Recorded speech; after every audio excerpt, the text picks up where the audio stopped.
Bengali man YouTube চ্যানেলে সকলকে স্বাগত। আসন্ন পিএসসি আইসিডিএস মেনে 4th পেপারে 100 নম্বরের পাটিগণিতের যে সিলেবাস আছে, মূলত তার লক্ষ্যে আজ আমরা পাটিগণিতের অঙ্ক পরীক্ষায় কিভাবে করা উচিত তা শিখব। এই সিরিজের এটা 22 নম্বর পার্ট। যারা ডেসক্রিপটিভ ইংলিশ ও বাংলার প্রস্তুতি নিচ্ছ তারা আমার অপর একটা YouTube channel Das capital follow করতে পারো, লিঙ্ক ডিসক্রিপশান বক্সে দেওয়া আছে। এই প্রশ্ন WBPSI মেন ও মিসলেনিয়াস মেনের জন্য সমানভাবে উপকারী। চলো আজকের সেশন শুরু করা যাক। প্রথম প্রশ্নে বলেছে, a man sold an article at a profit of 6%, if cost price is 4% less and selling price is ₹950 more, he would get the profit at 12%. What is the cost price of the article? এক ব্যক্তি 6% লাভে একটি বস্তু বিক্রি করল। যদি ক্রয়মূল্য 4% কম হতো এবং বিক্রয় মূল্য 950 টাকা বেশি হতো তবে তার 12% লাভ হতো। বস্তুটির ক্রয়মূল্য কত? দেখো, বস্তুর ক্রয়মূল্য আমি মনে করি 100 টাকা।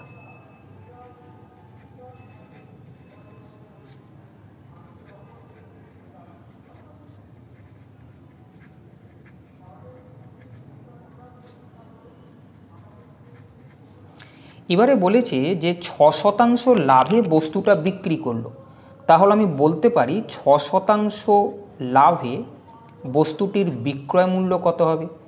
100 টাকায় কিনে যদি 6% লাভ করতে চায় তাহলে 106 টাকায় বস্তুটা বিক্রি করতে হয়। এবারে বলেছে যদি ক্রয়মূল্য 4% কম হতো, আমি দেখব ক্রয়মূল্য 4% কম হলে কি হতো। যদি ক্রয়মূল্য 4% কম হতো, অর্থাৎ আমি দেখো ক্রয়মূল্য ধরেছিলাম 100 টাকা, ওরা বলছে 100 টাকা না 4% কম, মানে 100 টাকায় 4 টাকা কম, অর্থাৎ 96 টাকা। অর্থাৎ যদি 96 টাকায় ক্রয়মূল্য হতো তখন এই বস্তুটাকে বলছে যে 12% লাভে বিক্রি করা হতো। এই ফিগারটা পরে দেখব। 4% কমে যদি কিনি, আমার বস্তুটার ক্রয়মূল্য এখন 96 টাকা। এই 96 টাকায় কিনে আমি 12% যদি প্রফিট করতে চাই তাহলে আমি কত টাকায় বিক্রি করব সেটা প্রথমে দেখি। আমি বস্তুটা 4% কম অর্থাৎ 96 টাকা কিনলাম, বলছি যে কিনে 12% লাভ হবে।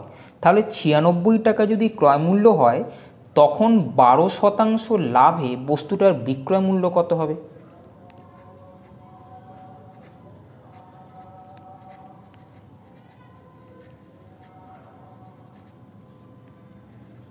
দেখো, কিনেছি 96 টাকায়, 12% লাভ করতে চাইছো, বেসিক ফিগার 100, যেহেতু লাভ করতে চাইছো 12% অর্থাৎ 100 টাকায় কিনে 112 টাকায় বিক্রি করতে চাইছো। এবার তুমি যেহেতু লাভ করছো মানে জিনিসটা বেশি দামে বিক্রি করবে, যাই বললাম বেশি দামে বিক্রি করবে, এদের মধ্যে বেশি ফিগারটা উপরে বসবে আর বাকি ফিগারটা নিচে বসবে, এই দুটোর মধ্যে। এটাকে আমি 4 দিয়ে কাটলে এটা আসবে 38, বোঝা গেছে? তাহলে 38কে এটা 28কে 96 দিয়ে গুণ করব বাই 25, 28কে 96 দিয়ে গুণ করলে 2688 বাই 25 টাকা। এটা হলো এখন বিক্রয় মূল্য। এবার এখানে যেটা বলেছে যে বিক্রয় মূল্যটা 950 টাকা বেশি হয়, মানে কি আমি প্রথমে 1 টাকায় বিক্রি করেছিলাম, এখন যদি ক্রয়মূল্য 96 টাকা হতো তাহলে আমি বিক্রি করতাম এই টাকাটায়। বলেছে বিক্রয় মূল্যটা 950 টাকা বেশি হচ্ছে, মানে এখনকার বিক্রয় মূল্য আর আগের বিক্রয় মূল্যর মধ্যে পার্থক্য 950 টাকা। বোঝা গেছে? 950 টাকা বেশি হচ্ছে মানে আগে যেটাই বিক্রি করেছি আর এখন যেটাই বিক্রি করেছি, এই বিক্রয় মূল্য দুটোর মধ্যে পার্থক্য 950 টাকা।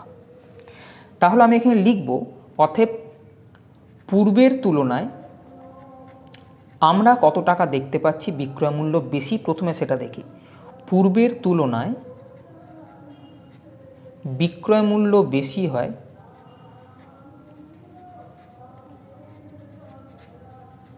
কত টাকা? এখন বেশি হচ্ছে, তাই এখনকার তুলনায় আমি আগের যে বিক্রয় মূল্য ছিল 106 টাকা সেটাকে মাইনাস করব। তাহলে আমি বুঝতে পারছি যে বিক্রয় মূল্যটা কতটা বেশি হচ্ছে। আমি 100 ধরে যখন অঙ্ক করছি তখন বিক্রয় মূল্যটা কত টাকা বেশি হচ্ছে সেটা প্রথমে দেখব। যেহেতু আমি 100 টাকা ক্রয় মূল্য ধরে অঙ্কটা এগোচ্ছি, তাই বিক্রয় মূল্য দুটোর মধ্যে ডিফারেন্স আমি যেটা বার করেছিলাম সেটা কত, এটাকে আমি ক্যালকুলেশন করব। 2688, 106কে 25 দিয়ে গুণ করব।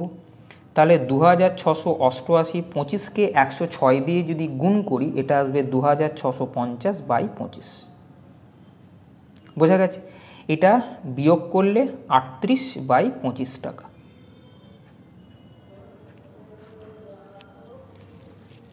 তাহলে আমি কি দেখতে পেলাম যে বিক্রয় মূল্য 38/25 টাকা বেশি পূর্বের তুলনায় এখন।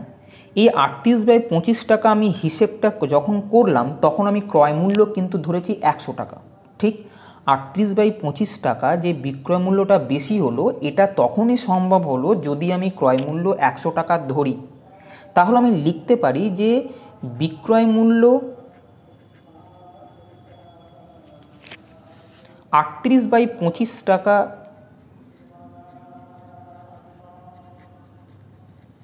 বেশি হলে আমাকে ক্রয় মূল্য কিন্তু ধরতে হবে 100 টাকা, তাই না? ক্রয় মূল্য হয় 100 টাকা। তাহলে বিক্রয় মূল্য 1 টাকা বেশি হলে ক্রয় মূল্য হবে 100 গুণিত এইটা উল্টে যাবে 25/38 টাকা।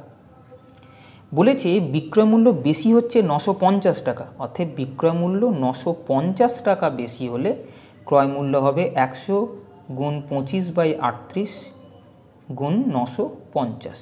38কে 25 দিয়ে কাটলে এটা আসবে 25 25 625, গায়ে দুটো শূন্য, অর্থাৎ 62,500 টাকা। কি চেয়েছিল? বস্তুটার ক্রয় মূল্য কত? আমি বলেছি 950 টাকা বেশি হলে ক্রয় মূল্য হবে 62,500 টাকা। অতএব বস্তুটির ক্রয় মূল্য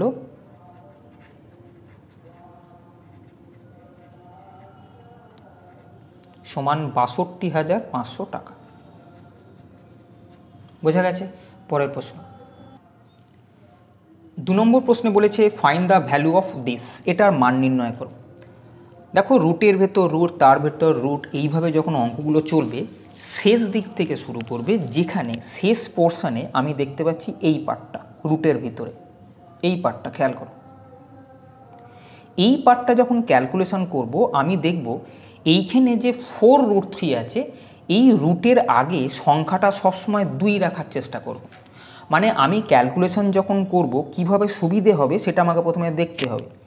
আমি বলছি এখানে যে রুটটা থাকবে একদম শেষে তার আগের সংখ্যাটা 2 হতে হবে। কেন একটু পরে বলছি।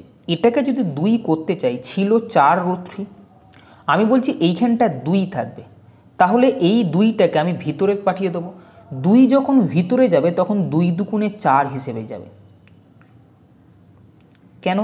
4-এর রুট 2 হবে, সেই 2টা এদিকে বেরিয়ে আসবে, 2-এর সঙ্গে এই 2 গুণ করলে 4 হবে আর √3 থাকবে। তাহলে কি বললাম? এখানে যেটা থাকবে আমি এখানে 2 রাখবো। দেখো 4কে ভাঙছি কীভাবে? 2 থাকবে ইন্টু আর একটা কি 2, 2 দুগুণে 4 হয়। এই একটা 2কে সবসময় বাইরে রাখতে হবে। আর এই যেটা থাকবে সেটা স্কোয়ার করে ভিতরে পুরো দেবো। 2 আছে, 2-এর স্কোয়ার 4 আমি ভিতরে রাখলাম, অর্থাৎ জিনিসটা হলো এরকম 4 × 3, 12, কেন এখানে রুটের ভেতর 3 ছিল। বোঝা গেছে? আমি এটা কেটে দিচ্ছি।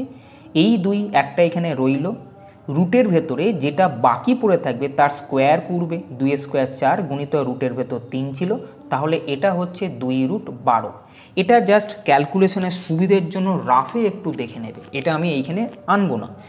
এবারে করব কি, এই যে 12টা আছে রুটের ভেতরে যে সংখ্যাটা এলো 12, এই 12কে এমন দুটো সংখ্যার গুণফল রূপে প্রকাশ করবে যাতে করে তাদের যোগফলটা এইটা হয়। আমি এইটুকুনি ক্যালকুলেশন প্রথমে করেছি। 12টাকে এমন দুটো সংখ্যার গুণফল রূপে প্রকাশ করবে যাতে সেই দুটো সংখ্যাকে যোগ করে এইখানে যে সংখ্যাটা থাকবে সেটা আসে। আমি জানি 3 4-এ 12 যদি করি 4 + 3 7 হবে। এদের মধ্যে বড় সংখ্যাটা প্রথমে লিখবে, ছোট সংখ্যাটা পরে লিখবে, কেন অনেক সময় মাইনাস এলে কনফিউশন হয়ে যায়। তাই আমি বলছি যে এখানে যে সংখ্যাটা আছে সেটা আনবো, এই দুটোকে গুণ করে 3 4-এ 12 হয়, এমনভাবে ভাঙবো যাতে এই সংখ্যার যোগফল এইটা হয়। আমি দেখছি 3 + 4 7 হয়, এদের মধ্যে বড় সংখ্যা 4, ছোট সংখ্যা 3। আমি এবারে যখন অঙ্কটাকে করব তখন যেরকম আছে ওই জায়গাটায় এই সিস্টেমে শুধু নিয়ে আসবো। -√3 আছে, +3 এখানে রুট ছিল, +8 এই যে রুটটা যখন দিচ্ছি 7 + 4 রুটতে ছিল, আমি 7-এর জায়গায় লিখব এদের মধ্যে বড় সংখ্যাটা +3 লিখতে পারি। 4 + 3 7, প্লাস যেরকম এখানে ছিল সেরকমই বসিয়ে দেবো। আমি যেটা ধরে করেছি সেটাকে আমি দেখাবো না। 4 + 3 4√3 যেরকম ছিল। বোঝা গেছে? কিভাবে 7টা নিয়ে আসতে হবে সেটা শুধু তাড়াতাড়ি তোমাকে বুঝে নিতে হবে। এখানে -√3 ছিল, +3 +8। এবারে দেখো এইটা a + b² বা a - b² সূত্র পড়ে।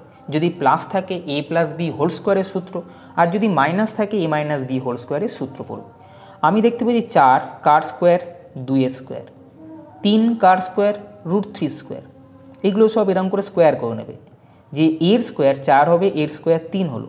আমরা জানি a² + b² + 2ab formula. 2 × a হচ্ছে এইটা, ইন্টু বি হচ্ছে এইটা। দেখো 2ab। এবারে দেখো এইগুলোকে যদি গুণ করো 2 × 2 = 4√3, এটা এমনি চলে আসবে। এই জন্য রাফে এই ক্যালকুলেশনটা করে নিলে তোমাদের সুবিধে হবে। বোঝা গেছে? তাহলে আমি এই জায়গাটা আবার লিখতে পারি যে -√3 যেরকম ছিল +8, এই জায়গাটা তাহলে এলো a + b² a² + b² + 2ab। এই জায়গাটা এলো রুটের ভেতর a + b ধরেছি এইটা, তার হোল স্কোয়ার। বোঝা গেছে? a + b²। দেখো পরের লাইনে a + b² রুট আছে। হোল স্কোয়ারের রুট মানে স্কোয়ারটা উঠে যাবে, রুটটা উঠে যাবে। তাহলে আমি এখানে বলতে পারি, যেমন দেখো আমি যদি বলি 2a² রুট, 2a² রুট মানে কি? আমি বলতে পারি 2। কেন বলতে পারি? 2a² মানে 4, 4-এর রুট হচ্ছে 2। আমরা ওইভাবে বলবো না। স্কোয়ারের যদি রুট থাকে তাহলে স্কোয়ার আর রুটটা উঠে গিয়ে শুধু এই সংখ্যাটা থাকবে। একই রকমভাবে আমি এইখানে ওইটাই লিখব, রুটের ভেতর 3 ছিল, +8 গুণিতক এই যে স্কোয়ারটা আছে, স্কোয়ারের বাইরে রুট আছে, স্কোয়ারটা উঠে যাবে, রুটটা উঠে যাবে, অর্থাৎ পড়ে থাকবে 2 + √3। বোঝা যাচ্ছে? এবার দেখো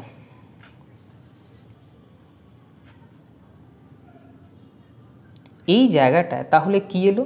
3, ওটা ব্র্যাকেট খুললে 8 × 2 = 16 + 8√3 করা যায়। এটা জাস্ট ব্র্যাকেটটা খুলেছি। এরপরে 16 আর 3 যদি যোগ করো এটা আসবে 19 + 8√3।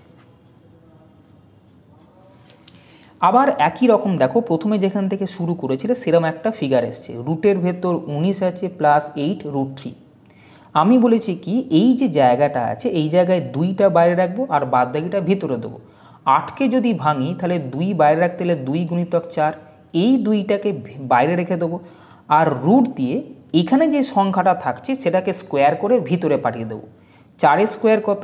16, ইন্টু এখানে একটা ছিল 3। বোঝা গেছে? ঠিক আগের মতো 2 × 4 = 8 করবো, 2টাকে বাইরে রাখবো, এখানে যেটা থাকবে তার স্কোয়ার করে ভিতরে দেবো। আর ভিতরে তো 3 ছিলই, তাই 3 × 16 = 48, অর্থাৎ এটা আসবে 3 × 16 = 48, 2√48। বোঝা গেছে? 2√48 যখন হলো, আমার টার্গেট হচ্ছে এই 48কে এমন দুটো সংখ্যার গুণফল রূপে প্রকাশ করা যে সংখ্যা দুটোকে যোগ করলে 19 আসবে। বোঝা গেছে? 48কে এমন দুটো সংখ্যায় ভাঙবো। আমরা জানি 3 × 16 = 48 যদি করি 16 আর 3 কিন্তু 19 হয়, 3 × 16 = 48 হচ্ছে। আবার এদেরকে যোগ করলে এখানে যে সংখ্যাটা আছে সেটা বেরিয়ে যাচ্ছে, তাহলে 16 + 3 19 হয়। আমি এই জায়গাটায় বড় সংখ্যাটা প্রথমে, ছোট সংখ্যাটা পরে লিখব।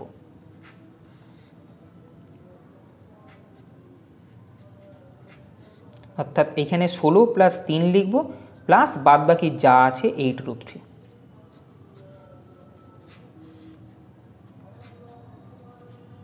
একই রকমভাবে দেখো ঠিক আগের স্টেপের মতো 16 কার স্কোয়ার 4a² +3 কার স্কোয়ার √3²। তাহলে এটা a² + b² পেয়ে গেলাম। আমার দরকার 2ab, a² + b² + 2ab 2 গুণিতক a হচ্ছে 4 আর b হচ্ছে √3।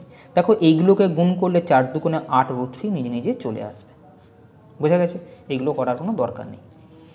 তাহলে -√3 প্লাস রুটের ভেতর এটা হচ্ছে a² + b² + 2ab অর্থাৎ a + b হোল স্কোয়ারের ফর্মুলা, a + b হোল স্কোয়ারের ফর্মুলা।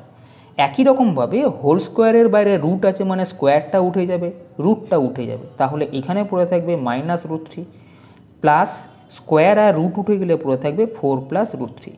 -√3 প্লাস √3 কেটে গেল, 4 এর রুট 2। বুঝে গেছে? তাহলে নির্ণেয় মান হচ্ছে 2।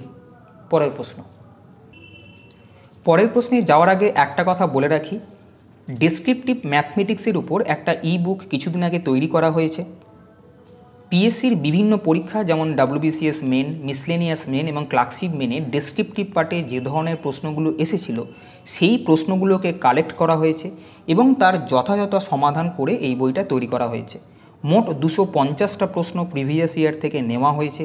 তার মধ্যে 200টা প্রশ্নের সম্পূর্ণ সমাধান ঠিক এখন যেভাবে করে দেখাচ্ছি সেইভাবে করে দেওয়া আছে। তোমরা জানো এইসব পরীক্ষায় প্রশ্ন ইংরেজিতে হয়, উত্তর ইংরেজিতে অথবা বাংলায় যে কোনো একটা ভাষা দেওয়া যায়। আমি এই ই-বুকের মধ্যে প্রশ্ন ইংরেজিতে যেরকম এসেছে সেইভাবেই রেখেছি, পুরো সমাধানটা বাংলায় করে দেওয়া হয়েছে। 1.30 MBর এই বইতে মোট পাতার সংখ্যা 106। 250টার মধ্যে 200টা প্রশ্ন সম্পূর্ণ সমাধান করে দেওয়া হয়েছে এবং প্র্যাকটিস সেটের জন্য প্র্যাকটিস সেট হিসেবে 50টা প্রশ্ন রাখা হয়েছে। এই প্রশ্ন তোমরা মিসলেনিয়াস মেন অথবা WBPSI মেনের জন্য কিন্তু প্র্যাকটিস করতে পারো।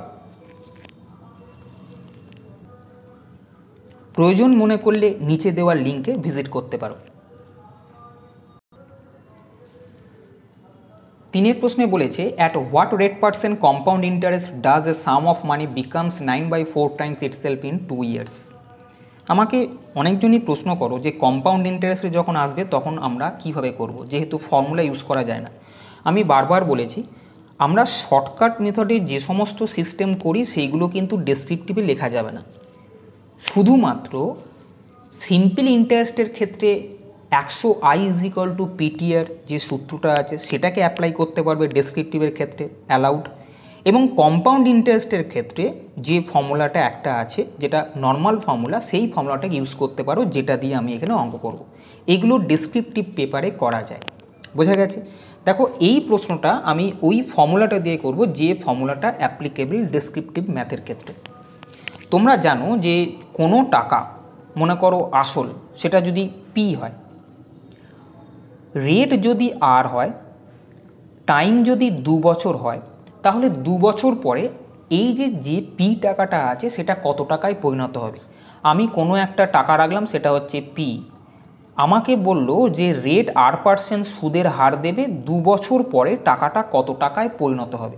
আমি বললাম P টাকা আছে, 2 বছর পরে বললে ফর্মুলা হবে 1 + R/100⁻T। এই টিটা হচ্ছে 2 বছর, 3 বছর, 4 বছর যা বলবে সেখানে শুধু বসাবে। আরটা হচ্ছে রেট %, এখানে 5, 6, 7% যাই থাক, আরের জায়গায় সেই সংখ্যাটা বসবে। এই সূত্রটা তোমরা কিন্তু অ্যাপ্লাই করতে পারো, এটা ডেসক্রিপটিভ ম্যাথের ক্ষেত্রে অ্যালাউড। বোঝা গেছে? তাহলে আমি যদি কম্পাউন্ড ইন্টারেস্টে কোনো টাকা রাখি, মূল টাকা যদি P হয়, 2 বছর পর আমি ফেরত পাবো P × 1 + R/100⁻T, যেখানে T হচ্ছে 2 বছর, 3 বছর, যে বছরের যে টাইমটা দেবে। এই অঙ্কটার ক্ষেত্রে বলেছে কত শতাংশ সুদের হারে, চক্রবৃদ্ধি সুদের হারে কোনো টাকা 2 বছরে 9/4 গুণ হবে।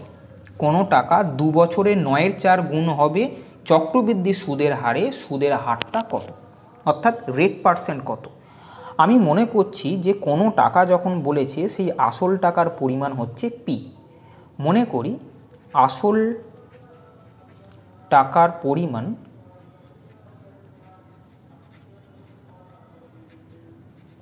সমান P এবং সুদের হার যেটা চেয়েছে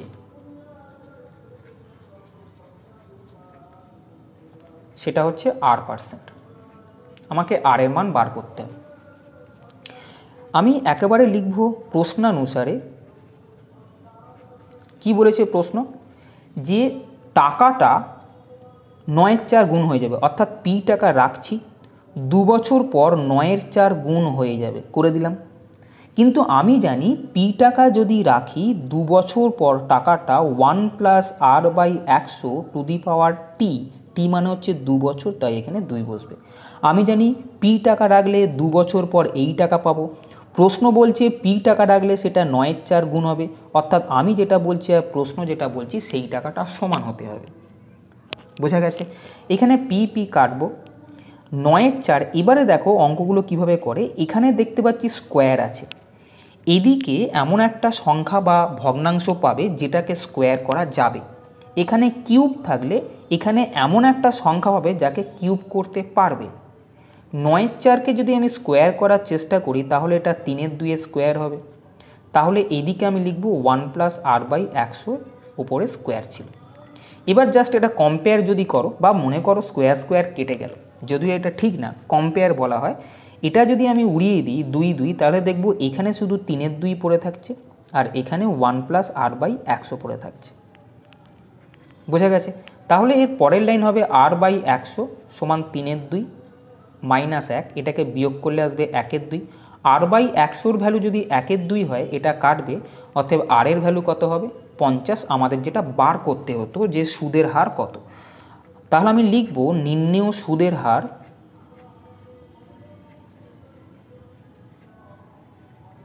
সমান 50%। বোঝা গেছে? পরের প্রশ্ন 4-এর প্রশ্নে বলেছে P puts ₹600 more in a business than Q, but Q has invested his capital for 5 months. While P has invested his capital for 4 months, if P gets ₹48 more than Q out of the total profit of ₹528, find the money invested by Q. P কোনো একটা ব্যবসায় Q এর তুলনায় 600 টাকা বেশি বিনিয়োগ করলো। Q 5 মাসের জন্য বিনিয়োগ করলো, যেখানে P 4 মাসের জন্য বিনিয়োগ করলো। যদি মোট লাভ 528 টাকা হয় এবং পি কিউ এর তুলনায় 48 টাকা বেশি পায়, তাহলে কিউ ব্যবসায় কত টাকা বিনিয়োগ করেছিল? প্রশ্ন বোঝা গেছে? দেখো চেয়েছে কিউ কত টাকা বিনিয়োগ করেছিল। আমি মনে করি কিউ বিনিয়োগ করেছিল এক্স টাকা। মনে করি কিউ এর বিনিয়োগ সমান এক্স টাকা। কিউ এর বিনিয়োগ যদি এক্স টাকা হয় তাহলে পি এর বিনিয়োগ কত? বলেছিল পি 600 টাকা বেশি বিনিয়োগ করবে কিউ এর তুলনায়, তাহলে পি বিনিয়োগ করেছে এক্স প্লাস 600 টাকা। লিখতে পারি। এবারে দেখো এই অঙ্কগুলোর ক্ষেত্রে 1 মাস হিসেবে সবার মূলধন বার করতে হয়। 1 মাস হিসেবে মানে কি? কেউ 4 মাস ব্যবসায় খাটাবে, কেউ 6 মাস ব্যবসায় খাটাবে। লভ্যাংশটা কিভাবে বণ্টিত হবে তার জন্য একটা সিস্টেম থাকতে হবে যে আমি 1 মাস হিসেবে টাকাটা খাটাবো কী করে। তার জন্য profit is equal two investment into time, এই সূত্রটা আমি মনে মনে অ্যাপ্লাই করব। ইনভেস্টমেন্ট মানে আমি কত টাকা বিনিয়োগ করলাম, আর টি মানে হচ্ছে টাইম, কত সময়ের জন্য বিনিয়োগ করলাম। আমি যদি 1 মাস হিসেবে মূলধন বার করতে চাই তাহলে আমার ইনভেস্টমেন্ট এবং আমি কত সময়ের জন্য এটা ইনভেস্ট করেছি সেই দুটোকে গুণ করলে আমি বলবো আমার মোট মূলধন 1 মাস হিসেবে হচ্ছে ইনভেস্টমেন্ট গুণিতক টাইম। 1 মাস হিসেবে বার করতে হয়, তার কারণ আমি একটু পরে বলছি। দেখো এক্ষেত্রে পি 4 মাসের জন্য টাকা খাটিয়েছে। পি এর মূলধন কত? X plus 600। পি 4 মাস এক্স প্লাস 600 টাকা মূলধন বিনিয়োগ করেছে 4 মাসের জন্য। আমি যদি বলি 1 মাস হিসেবে মূলধন কত, তুমি বলবে যত টাকা বিনিয়োগ করেছে তাকে টাইম দিয়ে গুণ করব। ইনভেস্টমেন্টকে টাইম দিয়ে গুণ করলে 1 মাস হিসেবে মূলধন পাওয়া যায়। তাহলে আমি লিখব যে 1 মাস হিসেবে পি এর মূলধন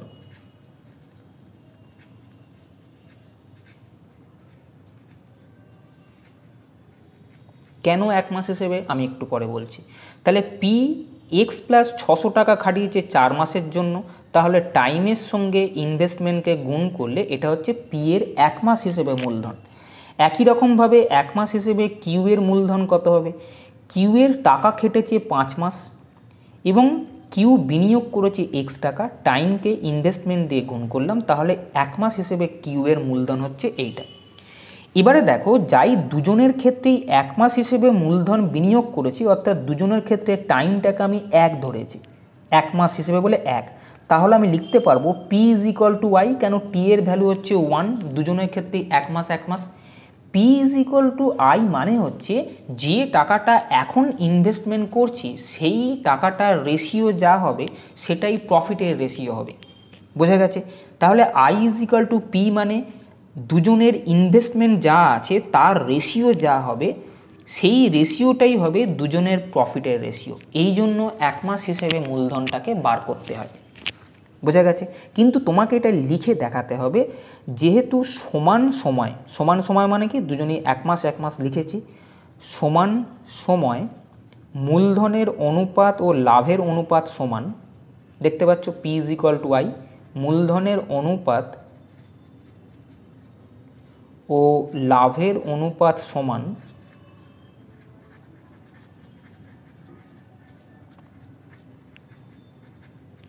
অতএব পি ও কিউ এর লাভের অনুপাত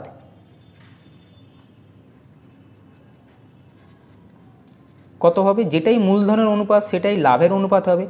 পি এর মূলধন ছিল 4 into x plus 600 is to Q এর মূলধন ছিল 5x। মূলধনের অনুপাত যেটা হবে সেটাই লাভের অনুপাত হবে। কেন? আমি দুজনেরই 1 মাস হিসেবে মূলধন বার করেছি। বোঝা গেছে? এটা হচ্ছে লাভের অনুপাত। এবারে 528 টাকা লাভ হয়েছে, তার মধ্যে পি পাবে আর কিউ পাবে। কীভাবে আমরা বার করতে পাবো? পি যত টাকা পাবে আর কিউ যত টাকা পাবে তাদের ডিফারেন্স হবে 48 টাকা। তার কারণ বলেছে যদি পি কিউ এর তুলনায় 48 টাকা বেশি পায়, অর্থাৎ আমি দেখব পি 528 টাকার মধ্যে কত টাকা পেয়েছে, কিউ 528 টাকার মধ্যে কত টাকা পেয়েছে। পি এর পাওয়া টাকা আর কিউ এর পাওয়া টাকার মধ্যে ডিফারেন্স হবে 48 টাকা। তার কারণ পি কিউ এর তুলনায় 48 টাকা বেশি পেয়েছে। তাহলে আমি লিখব প্রশ্নানুসারে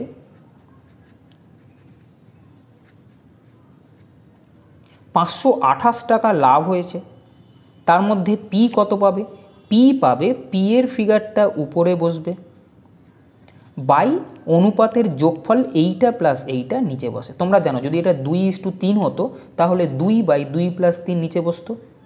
বোঝা গেছে? যদি অনুপাত 2:3 হতো আমি লিখতাম 2-এর 5 অংশ একজন পাবে আর একজন পাবে 3-এর 5 অংশ, তাই করতাম। তো এটাই করছি, প্রথম ফিগারটা উপরে আর এদের যোগফলটা আমি নিচে বসাচ্ছি। এটা পেল পি। কিউ কত পাবে? এই 528 টাকার মধ্যে কিউ পাবে, কিউ পরের ফিগার তাই 5x, আর নিচে বসবে এদের যোগফলটা, অর্থাৎ 4 into x plus 600 plus 5x। P যেটা পেয়েছে কিউ যেটা পেয়েছে, বলেছে পি বেশি পেয়েছে কিউ কম পেয়েছে, তাহলে পি কিউ এর তুলনায় কতটা বেশি পেয়েছে? এইটা প্রশ্ন বলেছে 48 টাকা বেশি পেয়েছে, তাহলে আমি এটা সমান 48 লিখলাম। বোঝা গেছে? এবারে ক্যালকুলেশনটা তোমাদের করতে হবে। খুব বড় মনে হচ্ছে, কোনো বড় নয়, খুব ইজি হবে।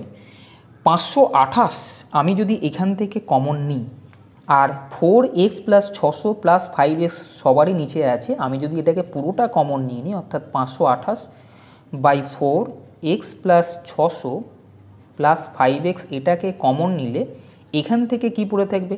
4x প্লাস 600, 4x প্লাস 4×6 2400 আমি একেবারে করছি, মাইনাস 5x এটা এখান থেকে পড়ে থাকবে। আর এদিকে ছিল 48 দিয়ে এটা কাটলে 11 হয়।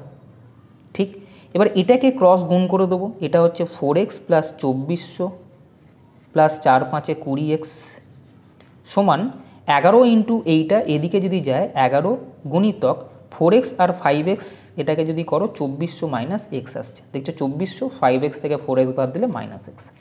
এটাকে ক্যালকুলেশন করলে আসছে কত? 11কে 2400 দিয়ে গুণ করব, 26,400 মাইনাস 11x। বোঝা গেছে? এখানে একটা গন্ডগোল করেছি। 4x প্লাস 2400 এটা কী করে 4×5 20 হচ্ছে? এটা তো ব্র্যাকেট এই পর্যন্ত আছে, তাই না? তোমরা বলবেই বা কী করে, তাও তো বটে। 5x হবে, হ্যাঁ এটা ভুলভাল হয়েছে। তাহলে 4x 5x এই 11xটা এদিকে আসবে, 4x 5x আর 11x যদি এদিকে আসে, 4 আর 5 9, ওই 11 এলে 20xটা এদিকে থাকবে। আর এই দিকে যখন আছে 26,400 ছিল, ওই দিকে 2,400 গেল। 26,400 থেকে 2,400 যদি বাদ দেয় 24,000 হবে। বোঝা গেছে? তাহলে এক্সের ভ্যালু কত হবে? এক্সের ভ্যালু হবে 1200। এটাই চেয়েছিল যে কিউ এর বিনিয়োগ কত, আমি ধরেছিলাম এক্স টাকা, অতএব বলবো যে কিউ এর মূলধন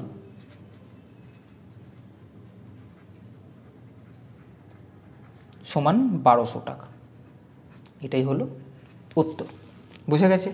তাহলে আজকে এই পর্যন্তই। যদি সেশনটা ভালো লাগে তবে চ্যানেলটা সাবস্ক্রাইব করো এবং বন্ধুদেরকেও শেয়ার করো, যাতে করে তারাও সমানভাবে উপকার পায়। ভালো থেকো, ভালোভাবে পড়াশোনা করো। টাটা।